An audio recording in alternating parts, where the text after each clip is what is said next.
Izzy stepped on my foot. But we got quite a bit going on. I've got to put some garlic in a couple of these beds for the winter. You always plant hardneck garlic in October, and I always plant it on the 31st. So 2 more weeks and it's going in. And we'll cover it with some pine straw or something, and let it come up over the winter. But you know, that's about it. Just wanted to give you guys a quick tour of the farm and the chickens. They should be laying sometime in December. They should start laying, but with the cold weather coming, they may not lay until early spring. But they should be about 20 weeks in middle of December, I believe. But we'll see. Got a lot to do still. So, you know, that's about it. There's not a whole lot going on.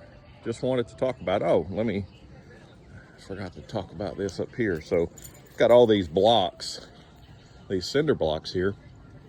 So what I'm going to do is I'm going to build a little cinder block structure for compost. So I'm going to have a couple compost bins set up here on this upper area. I've got to move some of this equipment around, the bush hog and whatnot, so I can get at least 2 or 3 little sections here. I've got more blocks inside the greenhouse, but yeah, this is going to be a little compost area, and then we've got, you know, fields to plant in the spring. We're going to be doing the Three Sisters again with corn, some rattlesnake pole beans that climbs up the corn, and some winter squash, like acorn squash or butternut or something underneath the corn. But we'll see what happens. You know, corn is not something that you get a whole lot of value out of. It's a long-term crop and doesn't really give you a whole lot. It gives you like 1, maybe 2 ears if you're lucky off of 1 stalk. But you know, it's fun, and it's something to talk about when I have people over who want to learn about farming, or just learn about, you know, basic gardening in their backyard.